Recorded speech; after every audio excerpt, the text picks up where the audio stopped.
नमस्कार, सुबह के 10 बज रहे हैं। आप देख रहे हैं आज सुबह आपके साथ मैं हूं अर्पिता आर्या। जल आक्रमण इस पर बात करेंगे, लेकिन शुरुआत जरा कर लेते हैं। इस वक्त की बड़ी खबर आ रही है जम्मू कश्मीर से, जहां पर एक बड़ी आतंकी साजिश को नाकाम किया गया है। तो बड़ी खबर जम्मू कश्मीर से, जहां पर आतंकियों ने एक बड़ी साजिश रची थी, आईडी बिछाया गया था, जिसको अब हटा लिया गया है, नाकाम कर दिया गया। ये बड़ी साजिश जो आतंकियों की तरफ से रची गई थी, तो जम्मू कश्मीर में बड़ी आतंकी साजिश को नाकाम किया गया है। बारामूला में आईडी नाकाम किया गया। आतंकियों ने वहां पर दरअसल आईडी लगाया हुआ था, बिछाया था, जिसे डिफ्यूज कर दिया गया है। तो ये जो साजिश आतंकियों की तरफ से रचा जा रहा था, उसको नाकाम किया गया। पट्टन में हाईवे पर दरअसल आतंकियों ने ये आईडी बिछाई थी। सेना ने सुरक्षित तरीके से इसे डिफ्यूज किया है, क्योंकि हाल ही में जिस तरह की घटनाएं हुई हैं, आईडी हाईवे पर या सड़कों पर ये आतंकी लगाते हैं, जिसका निशाना वो सुरक्षा बल के जवान हैं जो वहां गाड़ियों से अपने काफिले के साथ गुजरते हैं। और इसीलिए एहतियाती कदम उठाते हुए पहले ही इन जगहों को बहुत ही चप्पे चप्पे की तलाशी होती है, नजर रखी जाती है, जिसके बाद एक बड़ी साजिश जो आतंकियों ने आईडी के जरिए रची थी, उसे नाकाम किया गया है।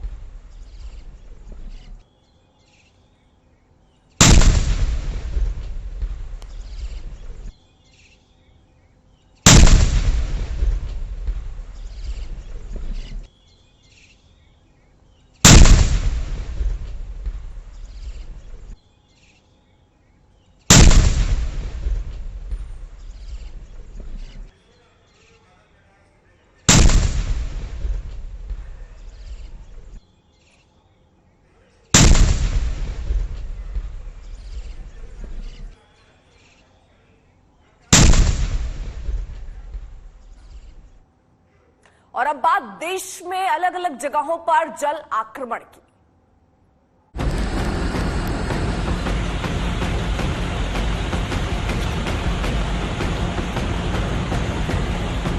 आगे रास्ता नहीं है जेश भाई, रास्ता नहीं आगे।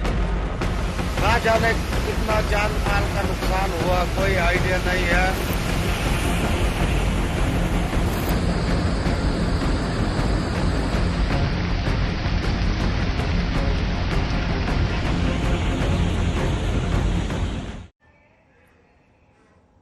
तो सबसे पहले जरा तस्वीर आपको हिमाचल की दिखाते हैं, जहां पर कुल्लू में जल आक्रमण का प्रभाव देखने को मिल रहा है। वहां बादल फटने की वजह से स्थितियां कुछ ये हैं कि स्थानीय लोगों के सामने इस वक्त चुनौती है। कई जगहों पर भारी बारिश की वजह से दिक्कतें हैं, कई जगहों पर लैंडस्लाइड की वजह से दिक्कतों का सामना आम लोगों को करना पड़ रहा है। तो बड़ी खबर, बादल फटने से भारी नुकसान की जानकारी कुल्लू में आ रही है। मणिकर्ण घाटी के चोर नाला में ये बादल दरअसल फटा है। बादल फटने से जान माल के नुकसान की आशंका भी जताई जा रही है। तो भारी बारिश से इस वक्त कई जगहों पर जलभराव की समस्या से भी लोग दो चार हो रहे हैं। गांव को दुनिया से जोड़ने वाला एकमात्र ये पुल बह गया है। नाले के साथ लगते कई घर जो है वो तबाह हो चुके हैं। तो स्थिति फिलहाल कुल्लू में ऐसी है, जो नाले के संग घर लगे हुए थे वो कई पानी के तेज बहाव में बहते हुए नजर आए हैं। कल रात से ही भारी बारिश यहां पर हुई, आज बादल फटा, जिसकी वजह से यहां अभी यह आशंका जताई जा रही है कि जानमाल का भारी नुकसान हुआ होगा।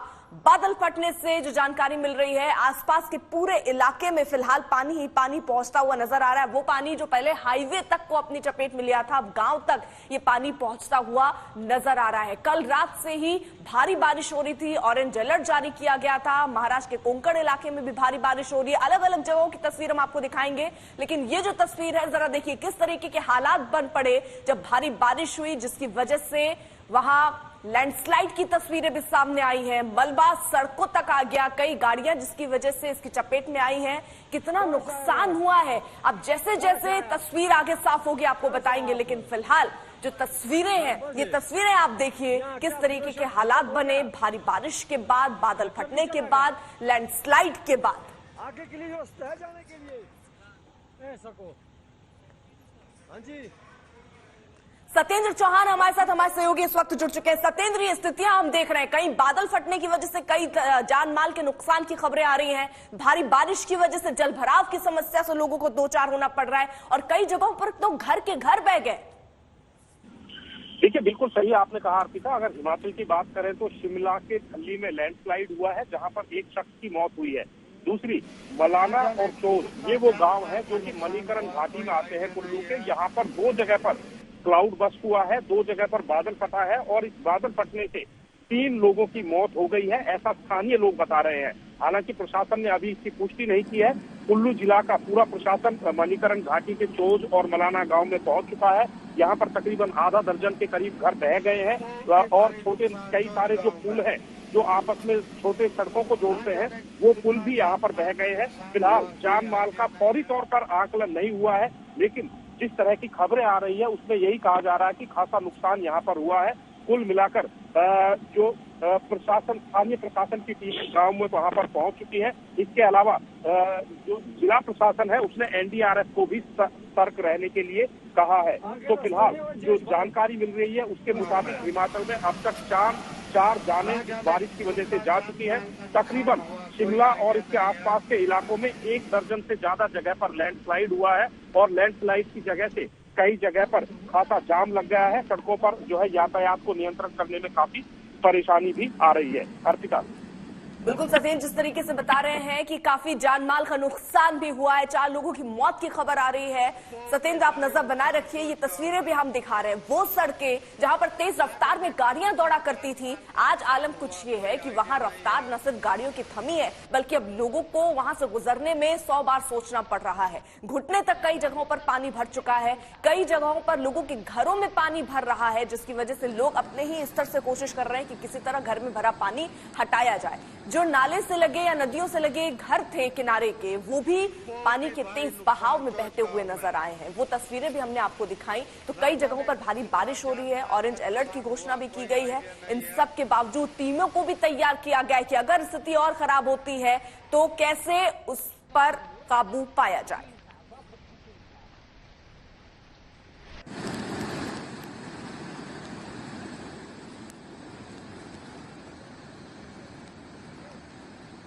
बहुत ही भारी नुकसान चोच गांव में।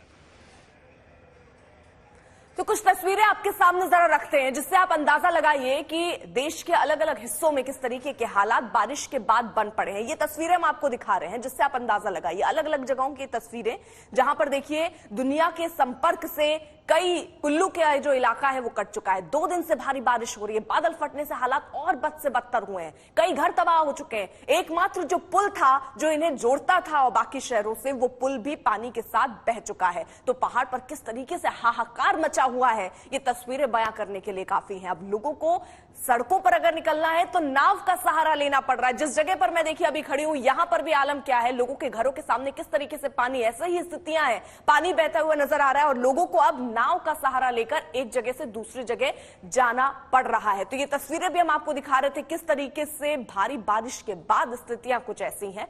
घर डूब रहे हैं, सड़कें डूब चुकी हैं और लोगों की जान इस वक्त आफत में है। तो ये तस्वीरें हम आपको लगातार दिखा रहे हैं। देखिए यहां पर जो मकान है, जो लोगों ने अपने घर बनाए हुए थे, पूरे मैदान में यहां पर देखिए पानी भरा हुआ है, जिसकी वजह से अब घरों में जो पानी भर रहा है उसको निकालने की चुनौती है। अपने आप को कहां सुरक्षित जगह पर ले जाए ये चुनौती है। राशन जो घर में रखा था या तो वो पानी के साथ बह गया है या वो खराब हो गया है। ऐसे में क्या खाएं ये भी समस्या लोगों के सामने बढ़ी हुई है। गांव के कई लोग हाईवे पर आकर अब बसेरा कर रहे हैं, लेकिन हाईवे में भी अब पानी भरता हुआ नजर आ रहा है। ऐसे में लोग परेशान है कि आखिरकार जाएं तो जाएं कहां, किस तरह, कब ये आफत की बारिश थमेगी।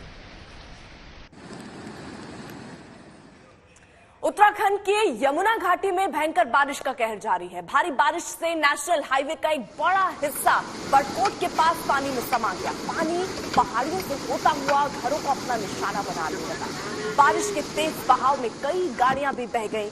यमुनोत्री नेशनल हाईवे के पास कई जगहों पर पानी भर गया है। भारी बारिश से पहाड़ी राज्यों पर कहर बरस रहा है और ये तस्वीरें उसी कहर को दिखा रही हैं कि स्थितियां क्या है। लोगों के घरों तक अब पानी पहुंच चुका है और लोग अब यही मना रहे हैं कि इस आफत की बारिश को अब थम जाना चाहिए। लेकिन टीमें तैनात हैं, कोशिश हो रही है कि जो लोग इस वक्त जिनके घरों में पानी पहुंच चुका है उनको कहां सुरक्षित जगहों पर पहुंचाया जाए। ये देखिए किस तरीके से पानी बहता हुआ अब निचले इलाकों में जो है वो पहुंच रहा है और आफत निचले इलाकों तक भी पहुंचती हुई नजर आ रही है। अगले कुछ और दिन राहत भरे नहीं है क्योंकि अलर्ट तो यही है कि कुछ और दिन बारिश हो सकती है। यानी ये जो मुसीबत की तस्वीर आज हम देख रहे हैं, आने वाले कुछ दिनों में भी ये तस्वीरें ऐसी ही बनी रह सकती हैं।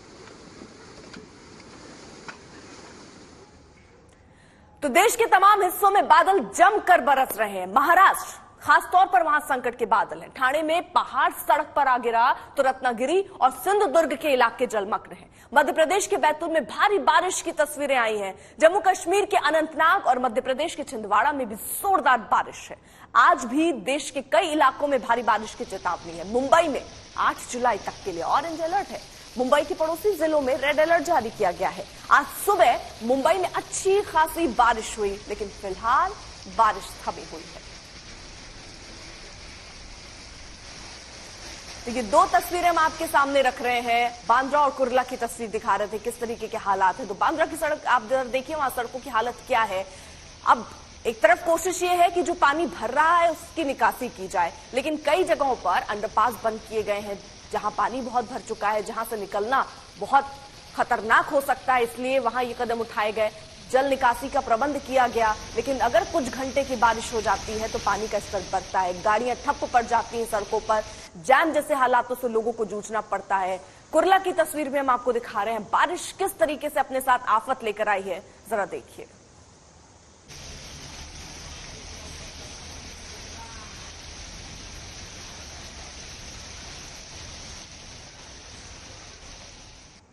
पारस दामा हमारे साथ, हमारे सहयोगी इस वक्त जुड़ चुके हैं मुंबई से। पारस, आप जहां पर हैं, सबसे पहले जरा तस्वीरें दिखाइए, किस तरीके की स्थितियां इस वक्त मुंबई में बनी हुई है। अर्पिता, आने वाले कुछ दिन मुंबई और महाराष्ट्र के लिए मुश्किल भरे होने वाले हैं, क्योंकि वेदर डिपार्टमेंट पहले ही कह चुका है कि शुक्रवार तक महाराष्ट्र और मुंबई में लगातार भारी बारिश होने की आशंका जताई है उन्होंने, और वार्निंग भी दी है कि महाराष्ट्र और मुंबई में लगातार इस तरीके से बारिश होती रहेगी। मैं वेस्टर्न सबब में हूं, अभी मुंबई के अंधेरी, बांद्रा, ये सारे इलाके लगते हैं, और जिस इलाके में मैं अभी खड़ा हूँ वो सबवे का इलाका है, जहाँ पे हमने कल देखा कि किस तरीके के हालात बने थे। 40-45 मिनट की भारी बारिश के बाद ये पूरा जो सबवे था वो पूरी तरीके से जलमग्न हो गया था, और उसके बाद लोगों को किस तरीके से दिक्कतों का सामना करना पड़ा था वो हमने देखा था। अभी कुछ देर तक जो है मुंबई के वेस्टर्न सबब में जो बांद्रा, अंधेरी और बाकी के इलाके हैं वहां पे बारिश नहीं हो रही थी, मगर एक बार फिर कुछ समय से फिर बारिश शुरू हुई है। ऐसे ही लगातार स्पेल्स में, छोटे छोटे अंतराल में जो है वो बारिश हो रही है, मगर लोगों की दिक्कतें बढ़ सकती हैं, क्योंकि जिस गति से बारिश हो रही है वो गति एक बहुत बड़ी चुनौती बन सकती है, क्योंकि लगातार बारिश जो है वो नहीं हो रही है, मगर स्पेल्स में हो रही है, मगर बहुत ज्यादा तेज हो रही है। वहीं सबसे बड़ी चुनौती लोगों के लिए होती है जब बारिश होती है मानसून में, उस समय ट्रैफिक की समस्या बेहद लोगों को आती है। उसके बाद जो है वाटर लॉगिंग होता है, उसकी वजह से लोग एक जगह से दूसरी जगह ट्रैवल नहीं कर पाते हैं। ऐसे में ये जो आने वाले दिन हैं शुक्रवार तक, ये बेहद क्रूशियल रहने वाले हैं, क्योंकि महाराष्ट्र में रेड अलर्ट भी जारी किया गया है। कुछ इलाके हैं जो मुंबई से सटे हुए हैं, पालघर हो, बाकी जगह हो, वहाँ रेड अलर्ट है। मुंबई में ऑरेंज अलर्ट घोषित किया गया है वेदर डिपार्टमेंट द्वारा, जहाँ पे यह कहा गया है कि बारिश होती रहेगी, लगातार हेवी टू हेवी रेनफॉल्स की जो है वो आशंका जताई गई है। ऐसे में लोगों को अपना ध्यान जरूर रखना होगा, क्योंकि बारिश। ठीक है पारस, जरा आप नजर बनाए रखिए। जैसा आप बता रहे हैं कि कई इलाके हैं जहां पर ऑरेंज अलर्ट जारी किया गया, रेड अलर्ट जारी किया गया, तो आपको बता देते हैं कि कौन कौन से इलाके हैं जिनको जहां जहां ऑरेंज अलर्ट जारी किया गया है, रेड अलर्ट जारी किया गया। और इस अलर्ट का सीधा सा मतलब यह है कि आने वाले कुछ दिन और चुनौतीपूर्ण रहेंगे। खासतौर पर ये 3 दिन तो बहुत भारी पड़ने वाले हैं, क्योंकि लगातार बारिश की संभावना यहां पर जताई जा रही है। तो ये तस्वीरें हम आपको दिखा रहे हैं।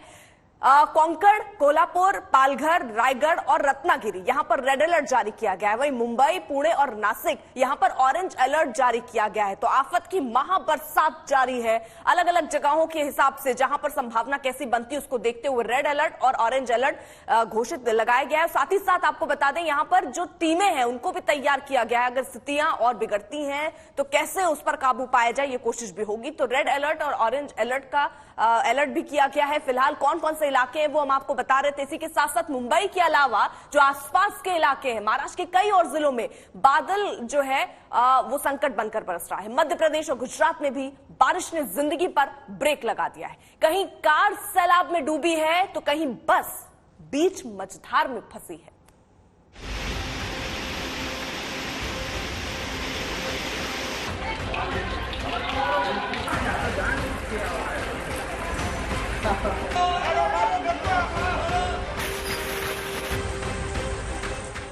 महाराष्ट्र, मध्य प्रदेश और गुजरात कुदरत का कहर झेल रहे हैं। ताबड़तोड़ बरसते आसमान के साथ कहीं जिंदगी जलमग्न हो रही है तो कहीं पहाड़ टूटकर धराशायी हो रहे हैं। बारिश के साथ ही नदियों में उफान जिंदगी के लिए बड़ा संकट बन गया है। मध्य प्रदेश के बैतूल की ये तस्वीर उसकी गवाह है। सोमवार को मछली पकड़ने गया एक युवक नदी में बाढ़ आ जाने के कारण बीच में फंस गया। 6 घंटे तक नदी के बीच में इस चट्टान पर वो बैठा रहा। SDERF की टीम ने सोमवार की रात टॉर्च की रोशनी में रस्सी के सहारे उसे सही सलामत नदी के बाहर निकाल लिया।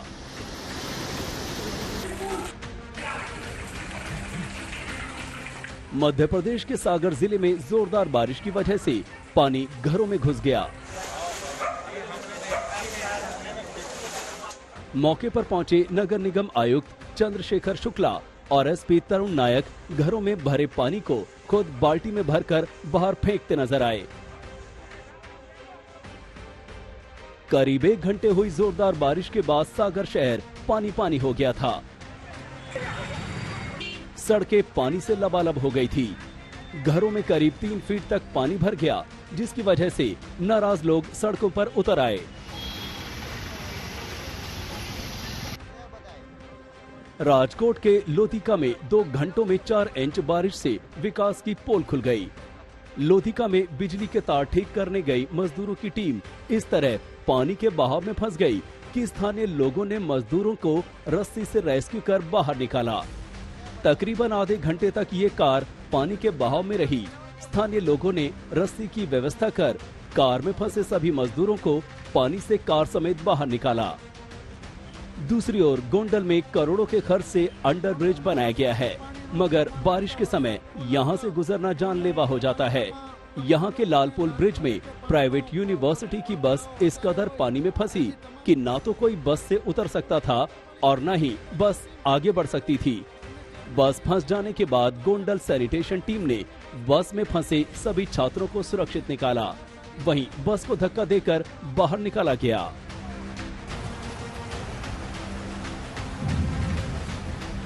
उधर गुजरात में भी भारी बारिश के बाद कई जिलों को अलर्ट कर दिया गया है। कच्छ के मांडवी में पिछली रात हुई भारी बारिश के बाद कई इलाके जलमग्न हो गए। भारी बारिश के चलते नदी नाले पूरी तरह पानी से भर गए हैं। खेत खलियान से रिहायशी इलाकों तक पानी ही पानी नजर आ रहा है।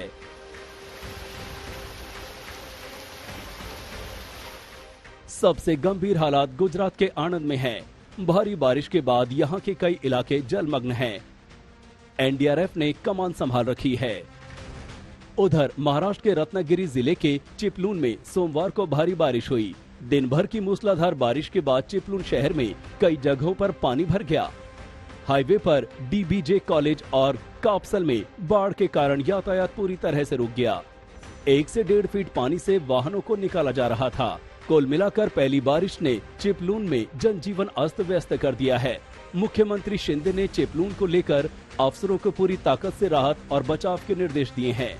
NDRF की एक टीम चिपलून और दूसरी टीम महाड़ में तैनात है। रत्नागिरी में ही राजापुर तालुका में अर्जुना और कोतवाली नदियों ने चेतावनी के स्तर को पार कर लिया है। इससे नदियों में बाढ़ आ गई और राजापुर शहर में बाढ़ का पानी भर गया। इस साल पहली बार जवाहर चौक पर बाढ़ का पानी आया है। जामदा नदी के बढ़ते पानी को देखते हुए प्रशासन ने लोगों को अलर्ट रहने के निर्देश दिए हैं। आज तक ब्यूरो। इस बीच एक बड़ी खबर आ रही है अमरनाथ यात्रा से जुड़ी हुई। खराब मौसम के चलते जानकारी मिल रही है कि अमरनाथ यात्रा को रोका गया है। इससे पहले भी यही जानकारी थी।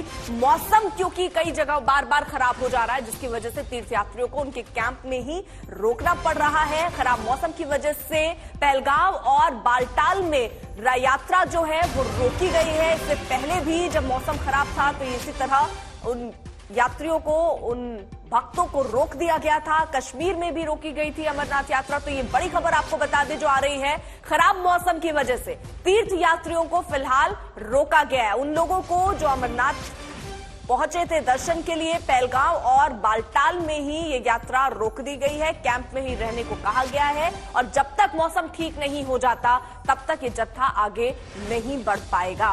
तीर्थयात्रियों को गुफा की ओर जाने की इजाजत भी नहीं है। के साथ साथ जम्मू कश्मीर में भी पिछले 24 घंटे से रुक रुक कर बारिशें हो रही है। बारिश का असर अब अमरनाथ यात्रा पर पड़ा है और आज अमरनाथ यात्रा को फिलहाल खराब मौसम के चलते रोक दिया गया है। श्रद्धालुओं को कहा गया है कि वो अपने अपने बेस कैंप्स में रहें और अमरनाथ गुफा की ओर न बढ़ें। दरअसल अमरनाथ श्राइन बोर्ड का कहना है कि ये कदम यात्रियों की सुरक्षा के लिए लिया गया है, क्योंकि अमरनाथ गुफा के रास्ते में कई जगहों पर चट्टानें खिसक आने का खतरा है। जो ही मौसम ठीक हो जाएगा, अमरनाथ यात्रा को दोबारा शुरू किया जाएगा। अशरफ वानी, श्रीनगर, आज तक। तो फिलहाल मौसम खराब है, जिसकी वजह से अमरनाथ यात्रा को रोका गया। कश्मीर में रोकी गई अमरनाथ यात्रा, वहां पर जो जत्था उनको कैंप में ही रहने को कहा गया है तब तक जब तक मौसम ठीक नहीं हो जाता। खराब मौसम की वजह से ही तीर्थयात्रियों को अभी रुकना पड़ रहा है, आगे बढ़ने नहीं दिया जा रहा है, क्योंकि ये खतरनाक हो सकता है। इन्हीं स्थितियों को देखते हुए फिलहाल ये फैसला लिया गया है, क्योंकि कई जगहों पर बारिश हो रही है, जिसकी वजह से खतरा बढ़ सकता है। तीर्थयात्रियों को गुफा की ओर जाने की भी इजाजत नहीं है। कनाडा में जिस तरीके के हालात बने हुए, पोस्टर विवाद बढ़ता जा रहा है। प्रदर्शित शॉर्ट फिल्म काली को लेकर विवाद बढ़ रहा है। फिल्म के पोस्टर में देवी काली की जैसी छवि दिखाई गई है, उससे हिंदू समाज के साधु संत, नेता और आम जनता सब आहत है। विवाद बढ़ा तो कनाडा में फिल्म दिखाने वालों ने माफी मांग ली है, लेकिन टीएमसी की सांसद महुआ मोइत्रा के पोस्टर के समर्थन में बयान देकर विवाद को और हवा दे दी है। देश के 3 राज्यों में ये फिल्म बनाने वालों पर केस कर दिए गए हैं। कई शहरों में विरोध प्रदर्शन हो रहा है। अब सवाल उठ रहा है कि कला के नाम पर हिंदू आस्था को चोट पहुंचाने का खेल कब तक चलता रहेगा। Kali to me is a meat-eating, alcohol accepting goddess to me. ये महुआ मोइत्रा है, जिनसे ये पूछा गया था कि लीना मणिमेकलाई ने जो विवादित पोस्टर डाला है उस पर आपका क्या कहना है, और महुआ का क्या बयान था, वो एक बार फिर से सुनिए। Kali to me is a meat-eating, alcohol accepting goddess to me. That is the version of Kali. And if you go to Tarapet and around Tarapet and around all of them, you have all the sadhus smoking, all of that. That is the version of Kali that people worship. Canada में बैठी लीना नाम की एक महिला जानबूझकर एक poster release करती है और एक नए विवाद का धमाकेदार प्रोडक्शन करती है। इस पोस्टर में सनातन आस्था की देवी काली की वेशभूषा में एक महिला कलाकार LGBTQ के झंडे के साथ सिगरेट पीती हुई दिखाई देती है, और इसी पोस्टर को पोस्ट करके लीना नाम की डायरेक्टर कनाडा में अपनी कामयाबी का जश्न मनाना चाहती है। सोशल मीडिया पर जैसे ही काली लिखा हुआ यह पोस्टर और एक वीडियो क्लिप शेयर किया गया, वैसे ही बड़ी संख्या में लोगों ने इसका विरोध शुरू कर दिया। 2 जुलाई को पोस्टर रिलीज होने के बाद सोशल मीडिया पर लोगों का गुस्सा भड़क गया और लोग फिल्म के निर्देशक लीना मणिमेकलाई की गिरफ्तारी की मांग करने लगे। लीना मणिमेकलाई नाम की इस महिला की हरकतों को देखते हुए देश के अलग अलग हिस्सों में केस भी दर्ज हो गए। कभी देवी दुर्गा की तरह वेशभूषा में फोटो खिंचाकर विवाद झेल चुकी नुसरत जहां ने भी कहा कि धर्म को बीच में नहीं लाना चाहिए। Religious sentiments cannot be hurt.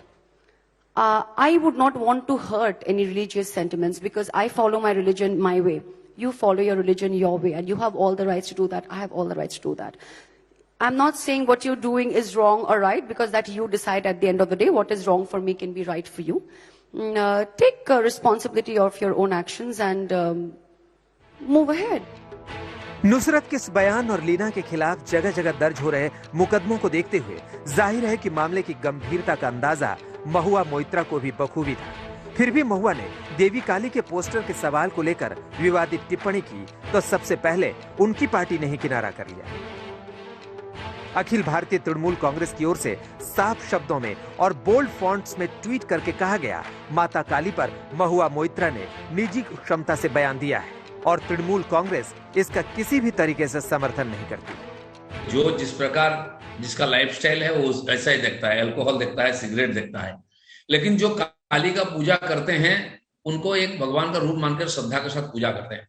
इनकी किसी प्रकार की अधिकार नहीं है उस ऐसे लोगों का भावनाओं को ठेस पहुंचाने के लिए। हम आपको चैलेंज देते हैं महुआ मोइत्रा और टीएमसी के और जो नेता नेत्री है, अगर आपको दम है तो दूसरे धर्म के जो गॉड है, जो भगवान है, आज अल्लाह बोलिए, आज जीसस क्राइस्ट बोलिए, आज गुरु गोविंद सिंह बोलिए, आज लॉर्ड बुद्धा बोलिए, उनको लेकर ऐसे क्रिएटिव इंडिपेंडेंस का स्टेटमेंट आप लोग दीजिए।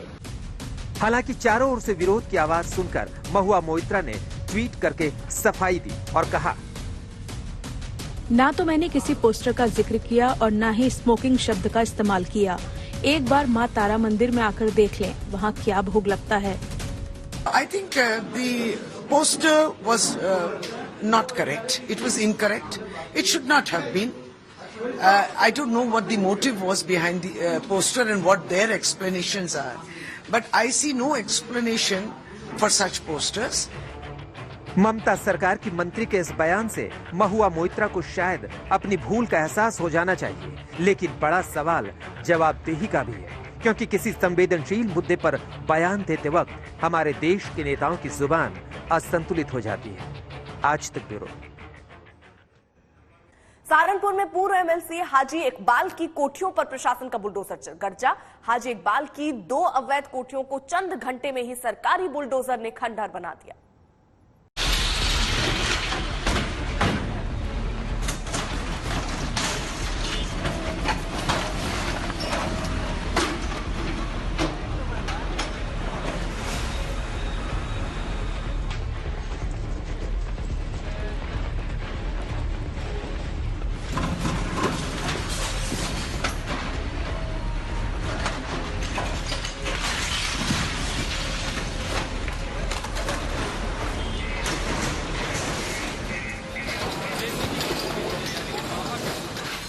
रसूख की आड़ में जिसने जमीन कब्जाई, अवैध संपत्ति बनाई, उत्तर प्रदेश में अब उन पर कानून का हथौड़ा चल रहा है।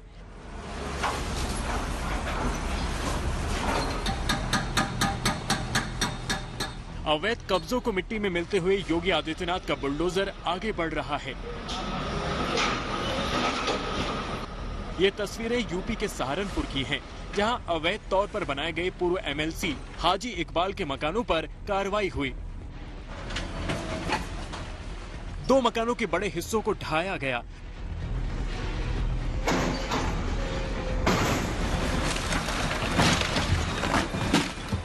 बिना नक्शे के बने पूरे मकान को गिराया गया। देखिए, ये 4 संपत्तियां हैं जिनकी जांच कराई गई थी, जिनमें ये पाया गया कि 2 संपत्तियों के मानचित्र स्वीकृत थे प्राधिकरण से, परंतु उसमें विचलन किया गया है। तो जो हिस्सा विचलन में आ रहा है उसका ध्वस्तीकरण, और एक संपत्ति इस प्रकार की है जिसका मानचित्र स्वीकृत नहीं था, उसका पूर्ण ध्वस्तीकरण किया जा रहा है। दरअसल हाजी इकबाल के बेटों और भाइयों पर बेहद संगीन आरोप है। इन सभी पर लोगों को धमकाने, जमीन कब्जा करने, अवैध खनन समेत कई मामले दर्ज हैं। गैंगस्टर एक्ट की कार्रवाई के तहत हाजी इकबाल के अवैध निर्माण को ढाया जा रहा है। परिवार वालों की संपत्तियों को कुर्क किया जा रहा है। अब तक हाजी इकबाल के 4 मकानों पर बुलडोजर चल चुका है। प्रशासन 120 करोड़ से ज्यादा की संपत्ति को जब्त कर चुका है। अनुमानतः लगभग 120 करोड़ की संपत्ति है जिसको कुर्की की गई है। और क्या शहर में सहारनपुर में हाजी इकबाल से जुड़ी हुई और भी संपत्तियों पर इस तरह का एक्शन होना है? देखिए, लगातार जांच हो रही है, जांच का विषय है। अभी जो संज्ञान में आया था उस पर कार्रवाई हो रही है। भविष्य में यदि अन्य संपत्तियों का संज्ञान आता है तो जांच के उपरांत नियमानुसार कार्रवाई की जाएगी।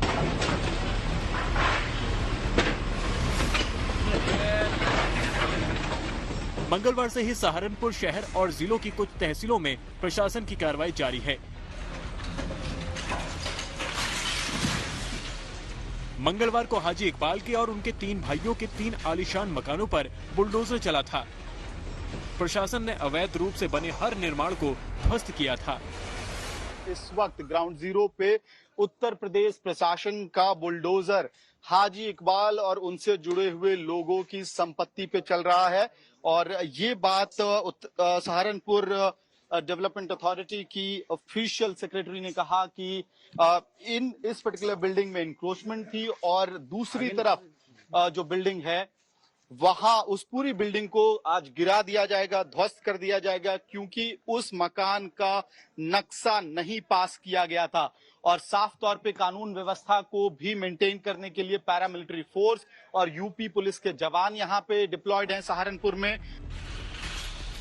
अवैध संपत्तियों पर बुलडोजर वाली कार्रवाई अपराधियों को सीधा संदेश है कि यूपी में अपराधियों पर यूं ही कानून का शिकंजा कसेगा, अवैध संपत्तियों पर यूं ही बुलडोजर चलेगा। सहारनपुर से अमित भारद्वाज के साथ आज तक ब्यूरो।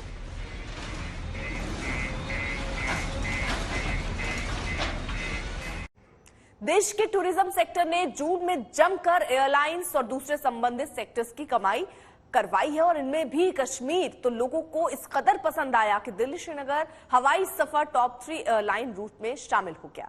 इस बार श्रीनगर की फ्लाइट्स की सर्च भी सबसे ज्यादा रही है।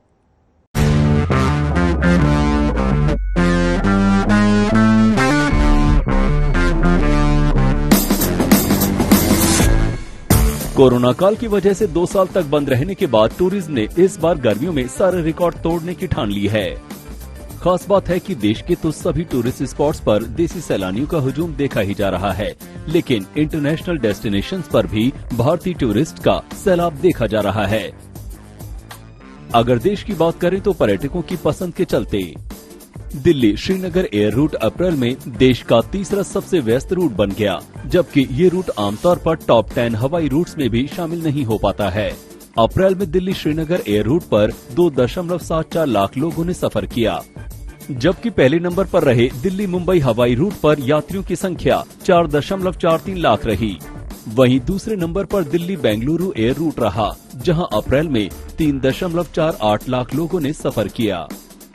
2 और टूरिस्ट डेस्टिनेशन दिल्ली गोवा और मुंबई गोवा भी अप्रैल में टॉप 10 एयर रूट्स में शामिल हुए हैं। दिल्ली श्रीनगर और दिल्ली गोवा रूट्स ने बेंगलुरु हैदराबाद और दिल्ली अहमदाबाद रूट को टॉप 10 से बाहर कर दिया है। गर्मी है, छुट्टियां हैं, सभी बच्चों को सभी लोग यहाँ पे आए घूमने, देखें माहौल कैसा है, लॉकडाउन के बाद बाहर निकलें और पता चलेगा क्या अपडेट आ रही है, न्यू सब कुछ बढ़िया है। बहुत अच्छा एक्सपीरियंस आ रहा है। 20-22 डिग्री टेम्परेचर है और इतने अच्छे लोग हैं। 2 साल तो हम घर पे बैठे बोर हो गए थे, अब यहाँ पे आकर बड़ा अच्छा है। बहुत रस है यहाँ पे, इस बार लोग सारे लोग आए हुए हैं, अपने बच्चों को लेकर घूमने आ रहे हैं, बड़े अच्छे हैं। अच्छा मौसम है, शाम के टाइम ठंड हो जाती है यहाँ पर, बाकी दिल्ली में बुरा हाल है। ऐसे लग रहा है जैसे खुली आज़ादी में घूम रहे हैं। अच्छी वातावरण यहाँ पे, सब बिल्कुल बढ़िया सेफ अच्छी जगह है यहाँ पर। दिल्ली श्रीनगर के बीच हवाई यात्रियों की संख्या बढ़ने का बड़ा फायदा कश्मीर के टूरिज्म को मिला है। देश के सभी प्रमुख शहरों से श्रीनगर की फ्लाइट सर्च करने की संख्या बढ़ी है। श्रीनगर में होटलों और होम स्टे की बुकिंग में भी काफी इजाफा देखने को मिला है। श्रीनगर में होम स्टे बुकिंग कोविड के पहले से 4 गुना तक बढ़ गई है। जम्मू कश्मीर सरकार के डेटा के मुताबिक कश्मीर घाटी में 2022 के पहले 4 महीनों में रिकॉर्ड 6.05 लाख टूरिस्ट आए। ये बीते साल के पहले 4 महीनों के मुकाबले 5 गुना ज्यादा है। जून के पहले हफ्ते तक तो पर्यटकों की संख्या 10 लाख से ऊपर निकल गई थी। हालांकि एयर ट्रैवल में सबसे ज्यादा सर्च किए जाने के मामले में गोवा लगातार टॉप डेस्टिनेशन में बना हुआ है।